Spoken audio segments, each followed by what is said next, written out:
Thanks for watching.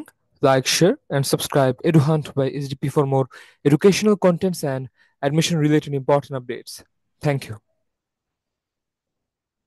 Hello everyone. Welcome to my channel. আশা করি তোমরা সবাই ভালো আছো এবং সুস্থ আছো। এই ভিডিওতে কথা বলতে যাচ্ছি জেএনইউ অ্যাডমিশন 2024-25 সেশন নিয়ে। জেএনইউ বা জগন্নাথ বিশ্ববিদ্যালয় এটি বিগত কয়েক বছর গুচ্ছভুক্ত বিশ্ববিদ্যালয়গুলো বা জিএসটি অ্যাডমিশনের অন্তর্ভুক্ত ছিল। গুচ্ছভুক্ত যে 22টি বিশ্ববিদ্যালয় একত্রে পরীক্ষা নিত, তার মধ্যেই ঢাকায় অবস্থিত বিশ্ববিদ্যালয়গুলোর মধ্য থেকে জগন্নাথ বিশ্ববিদ্যালয় ছিল একটি। কিন্তু এই বছর বেশ কিছু বিশ্ববিদ্যালয়গুলো তোমরা দেখছো যে গুচ্ছ ইঞ্জিনিয়ারিং এর ক্ষেত্রে গুচ্ছ ইঞ্জিনিয়ারিং ভেঙে যাচ্ছে, তারা আলাদাভাবে পরীক্ষা নেওয়ার প্ল্যানিং চলছে। ঠিক তেমনি গুচ্ছের মধ্যেও বেশ কিছু বিশ্ববিদ্যালয় নিজেদের মতো আলাদাভাবে পরীক্ষা নেওয়ার চেষ্টা করছে। তো জগন্নাথ বিশ্ববিদ্যালয়ের ক্ষেত্রেও সেটি হচ্ছে, এবং জগন্নাথ বিশ্ববিদ্যালয়ের আজকে আবেদন শুরু হয়ে গেছে। ইউনিভার্সিটির সার্কুলার বেশ কয়েকদিন আগেই দিয়েছিল, সেটি নিয়ে যদিও ডিসকাস করা হয়নি, তবে আজকে যেহেতু আবেদন করা শুরু হয়ে গিয়েছে দুপুর 12টার পর থেকে, তাই মনে হলো এই আপডেটটি তোমাদের সঙ্গে শেয়ার করা জরুরি। যারা জানতে না যে এটি জিএসটির অন্তর্ভুক্ত আর নয়, তারাও অ্যালার্ট হয়ে গেলে এই ভিডিওটির মাধ্যমে। তো তোমরা যদি এই ইউনিভার্সিটিতে আবেদন করতে চাও, অবশ্যই আজকে করতে পারো এখনো। এছাড়া আজকে না করলে কালকে থেকেও শুরু করতে পারো, মানে ডেডলাইনের আগে যে কোনো দিনে। তো এই ভিডিওতে আমি অ্যাপ্লাই ডেডলাইনটি নিয়ে ডিসকাস করব, এছাড়া অ্যাপ্লাইয়ের যে প্রসেস সেটা ইন শর্ট সার্কুলার বেসিসে তোমাদের সঙ্গে ডিসকাস করবো, এবং তার পাশাপাশি ফিজ এবং কোয়েশ্চেন প্যাটার্ন ইউনিট ভেদে কিরকম সেগুলো নিয়ে একটা ডিসকাস করার চেষ্টা করব। 4 বছর পর গুচ্ছ থেকে বের হয়ে চলতি 2024-2025 শিক্ষাবর্ষ থেকে স্বতন্ত্রভাবে ভর্তি পরীক্ষা নেবে জগন্নাথ বিশ্ববিদ্যালয়, অর্থাৎ জবি। আজ রোববার 1লা ডিসেম্বর দুপুর 12টা হতে ভর্তি সংক্রান্ত ওয়েবসাইটে ভর্তিচ্ছু শিক্ষার্থীরা প্রাথমিক আবেদন করতে পারছেন। ভর্তিচ্ছু পরীক্ষা শুরু হবে আগামী 31 জানুয়ারি। গত 21 নভেম্বর বিশ্ববিদ্যালয়ের ওয়েবসাইটে রেজিস্ট্রার, অর্থাৎ ভারপ্রাপ্ত রেজিস্ট্রার অধ্যাপক ডক্টর শেখ মোহাম্মদ গিয়াসউদ্দিন স্যার কর্তৃক স্বাক্ষরিত বিজ্ঞপ্তিতে এ তথ্য জানানো হয়। এবার ভর্তি পরীক্ষায় 2021 এবং 2022 সালে এসএসসি ও 2024 সালে এইচএসসি পরীক্ষায় উত্তীর্ণ শিক্ষার্থীরা আবেদন করতে পারবেন। সেকেন্ড টাইমার ভর্তি পরীক্ষায় বসার সুযোগ থাকছে না। বিজ্ঞপ্তিতে বলা হয়, আগামী 31 জানুয়ারি ইউনিট চারুকলা অনুষদের পরীক্ষার মাধ্যমে এবারের ভর্তি পরীক্ষা শুরু হবে। এছাড়া 14ই ফেব্রুয়ারি ডি ইউনিট সামাজিক বিজ্ঞান অনুষদ, 15ই ফেব্রুয়ারি বি ইউনিট কলা অনুষদ, 22 ফেব্রুয়ারি এ ইউনিট বিজ্ঞান অনুষদ এবং 28 ফেব্রুয়ারি সি ইউনিট বিজনেস স্টাডিজ অনুষদের মাধ্যমে 2025 শিক্ষাবর্ষের পরীক্ষা শেষ হবে।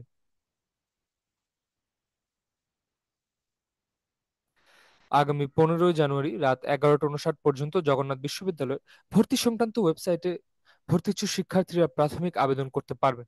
প্রাথমিক আবেদন ফি হচ্ছে 100 টাকা। প্রাথমিক আবেদনকারীদের মধ্য হতে মেধাক্রম অনুসারে 1 থেকে 40,000 তম পর্যন্ত আবেদনকারীকে পরীক্ষায় অংশগ্রহণ করতে দেওয়া হবে। যেসব আবেদনকারী প্রাথমিক বাছাইয়ে নির্বাচিত হবেন, তাদের 700 টাকা দিয়ে পরীক্ষার অ্যাডমিট কার্ড ডাউনলোড করতে হবে। এছাড়া ভর্তি সংক্রান্ত তথ্য, আবেদন করার নিয়ম, আবেদন ফি, ভর্তি পরীক্ষায় অংশগ্রহণের ফি এবং জমা দেওয়ার পদ্ধতি জগন্নাথ বিশ্ববিদ্যালয়ের ওয়েবসাইটে ভর্তি নির্দেশিকায় পাওয়া যাবে।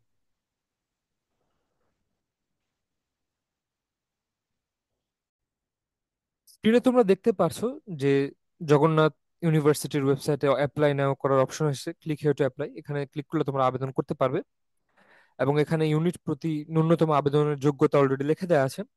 যেখানে বলা আছে বিজ্ঞান শাখার শিক্ষার্থী বা এই ইউনিটের শিক্ষার্থীদের জন্য যে এসএসসি তে এবং এইচএসসি উভয় ক্ষেত্রে ন্যূনতম 3.5 এর নিচে নয়, অর্থাৎ মিনিমাম আলাদা করে দুটিতেই 3.5 লাগবে, এবং টোটাল টোটাল মিনিমাম জিপিএ 8 লাগবে।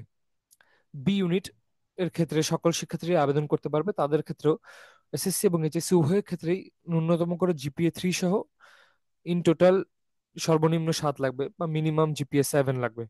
ইউনিট সি এর ক্ষেত্রেও সেম, প্রত্যেকটিতে জিপিএ 3 করে মিনিমাম লাগবে, এবং টোটাল জিপিএ 7.5 লাগবে মিনিমাম অ্যাপ্লাই করার জন্য। আর ডি ইউনিটের ক্ষেত্রে জিপিএ 3 এর নিচে নয়, এবং এইচএসসির ক্ষেত্রেও সেম, জিপিএ 3 এর নিচে নয়, এবং সর্বনিম্ন লাগবে জিপিএ 7। ইউনিটের ক্ষেত্রেও সেম, দুটিতে আলাদা করে ন্যূনতম জিপিএ 3 লাগবে, এবং সর্বনিম্ন মোট জিপিএ তুলনামূলক কম, জিপিএ 6.5 বা 6.5 হলেই তোমরা অ্যাপ্লাই করতে পারবে।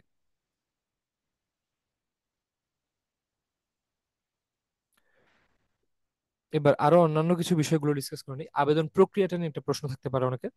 তো প্রথমে এই যে স্ক্রিনে একটা লিঙ্ক আছে অ্যাডমিশনের, এটাতে ক্লিক করবে। তারপর ক্লিক হেয়ার টু অ্যাপ্লাই, যেটা স্ক্রিনে দেখতে পাচ্ছিলে সেটাতে ক্লিক করে প্রয়োজনীয় তথ্য, এইচএসসি রোল, শিক্ষা বোর্ড, এসএসসি রোল, পাশের সন এবং মোবাইল নম্বর, ভর্তি সংক্রান্ত সকল তথ্যের জন্য উক্ত মোবাইল নম্বর ব্যবহৃত হবে, তাই অবশ্যই নাম্বারটা নিজের পার্সোনাল নাম্বার দেওয়ার চেষ্টা করবে। তারপর অ্যাপ্লাই বাটনে ক্লিক করলে আবেদনকারীর তথ্য ওয়েবসাইটে প্রদর্শিত হবে। প্রদর্শিত তথ্য সঠিক হলে কনফার্মেশন বাটনে ক্লিক করতে হবে। আবেদনকারীর মোবাইল নম্বরে পাসওয়ার্ড প্রদান করা হবে, ভবিষ্যতে ব্যবহারের জন্য পাসওয়ার্ডটি সংরক্ষণ করতে হবে।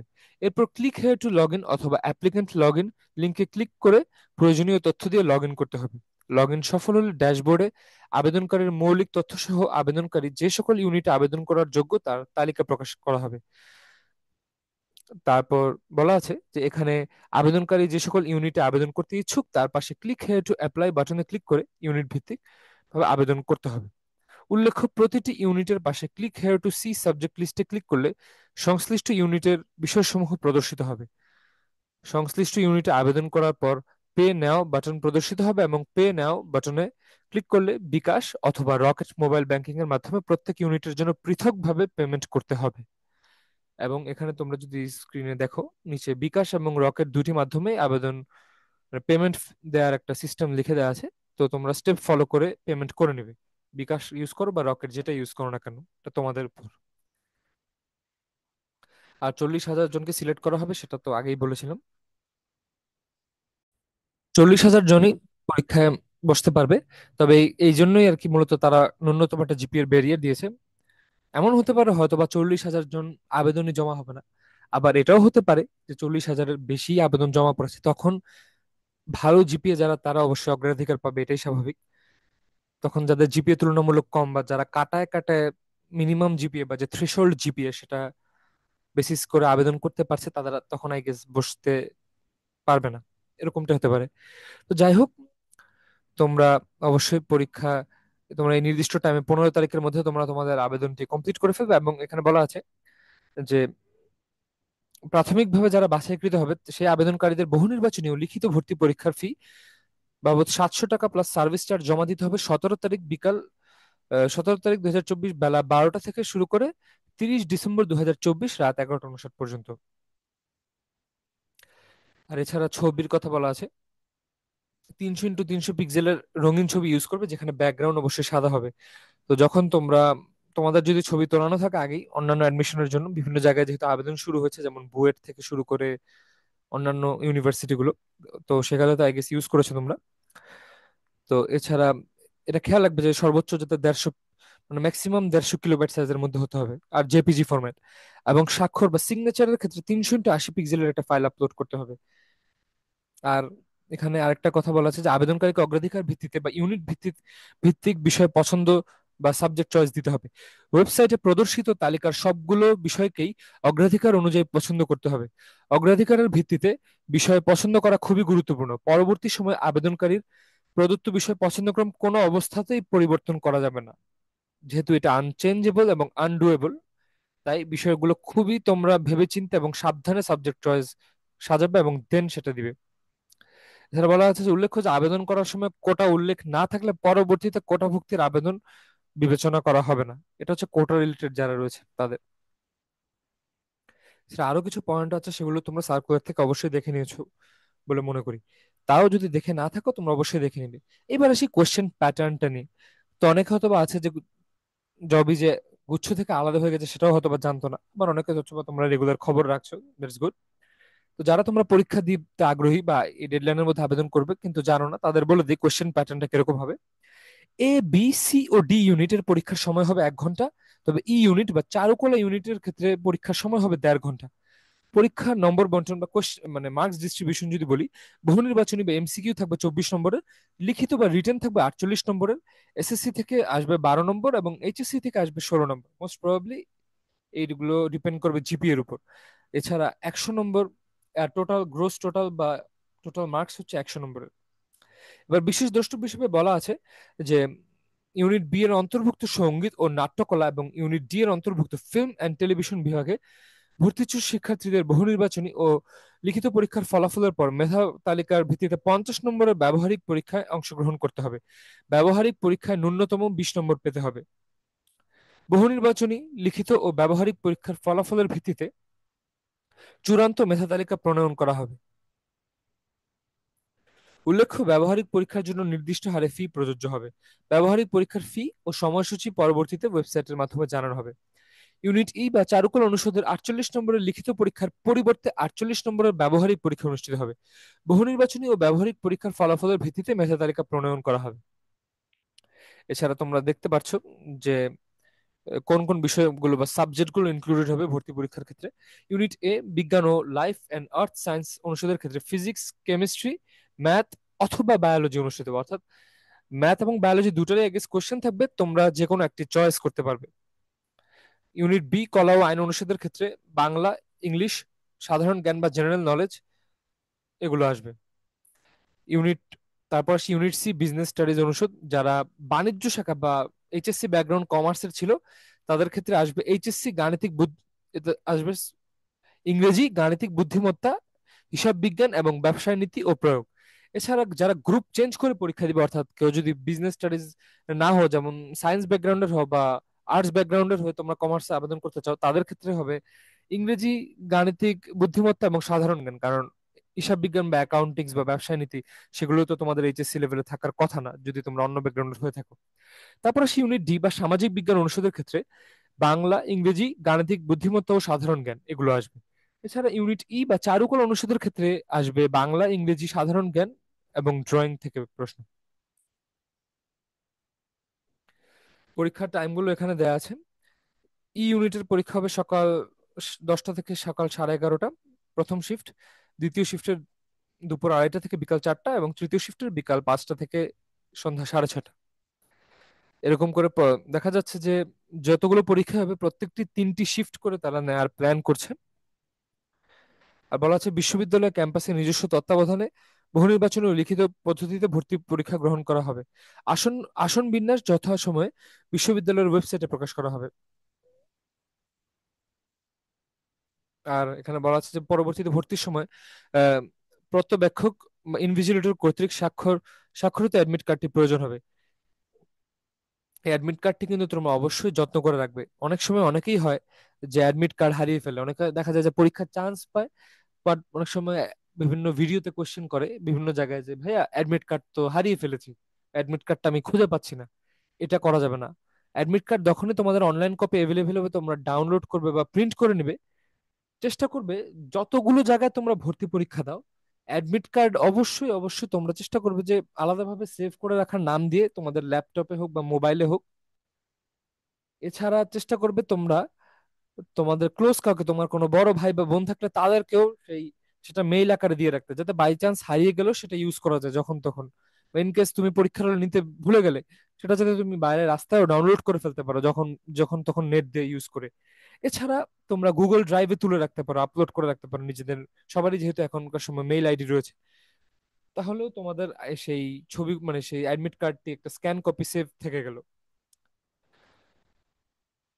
আর এখানে আরো বলা আছে যে মোট আসন সংখ্যা নিয়ে ডিটেল বলা আছে এই ইউনিট এবং বাকি ইউনিটগুলোর।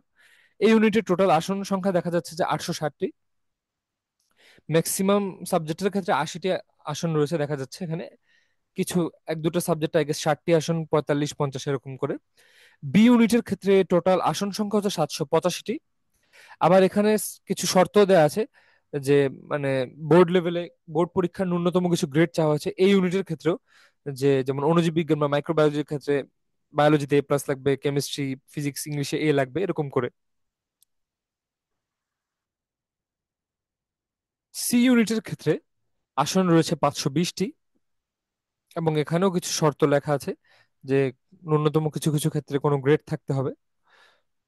তারপর ডি ইউনিটের ক্ষেত্রে মোট সিট হচ্ছে 590টি। ই ইউনিট বা চারুকলা অনুষদের ক্ষেত্রে মোট সিট বা টোটাল সিট হচ্ছে 60টি। এখানে ন্যূনতম গ্রেড বা সর্বনিম্ন লেটার গ্রেড এগুলো প্রযোজ্য নয়। অর্থাৎ তোমরা যদি এলিজিবল হও তাহলে এনাফ, তোমরা সবাই পরীক্ষায় বসতে পারবে এবং এই সাবজেক্টগুলোর যে কোনোটি পেতে পারো সাবজেক্ট চয়েসের বেসিসে পরবর্তীতে। তবে র্যাঙ্কের একটা ব্যাপার অবশ্যই থাকবে, ভর্তি পরীক্ষার র্যাঙ্ক সেটি। আর অটো মাইগ্রেশন বা স্বয়ংক্রিয় বিভাগ পরিবর্তন, আই গেস সেটা সাবজেক্ট চয়েসের বেসিসে চলতে থাকবে। তবে যদি তোমাদের ইচ্ছা হয় তোমরা মাইগ্রেশন স্টপ করে দিতে পারো, যদি তোমরা যে সাবজেক্টে পেয়েছো সেটা পছন্দ করো, নাহলে অটোমেটিক মাইগ্রেশন চলতে থাকবে। এবং এখানে আরো কিছু জিনিস বলা আছে যেগুলো ভর্তির সময় শিক্ষার্থীদের নিয়ে আসতে হবে, এগুলো তোমরা দেখে রাখবে। এছাড়া কোটা রিলেটেড আরো কিছু জরুরি কোশ্চেন, মানে এখানে জরুরি কিছু ইনফরমেশন দেওয়া আছে, সেগুলো তোমরা অবশ্যই দেখে নিবে যারা কোটা আওতায় আবেদন করছো। তো এই ছিল জগন্নাথ বিশ্ববিদ্যালয় রিলেটেড ওভারঅল সকল কথাবার্তা। জগন্নাথ বিশ্ববিদ্যালয় বা জবই এটি এবার আলাদাভাবে পরীক্ষা নিচ্ছে। 40,000 পরীক্ষার্থীরা বিভিন্ন ইউনিটের জন্য পরীক্ষা দিবে। তো এটার আবেদন আজকে যেহেতু শুরু হয়ে গেছে, তোমরা অবশ্যই আবেদন করে ফেলো, তোমাদের যদি বাসায় বসে অনলাইন আবেদন করার সুযোগ থাকে, যারা আগ্রহী। আর যদি আজকে করতে ইচ্ছা না হয়, তোমরা ভেবে চিন্তে সিদ্ধান্ত নিয়ে আগামীকালকে থেকে শুরু করে 15 তারিখের আগে যে কোনো একটা সময় আবেদন করে ফেলতে পারবে। আর অ্যাডমিশন রিলেটেড জরুরি সকল আপডেটের জন্য, ইনফরমেশনের জন্য আমার চ্যানেলটি তোমরা অবশ্যই সাবস্ক্রাইব করে রাখতে পারো। ধন্যবাদ সবাইকে।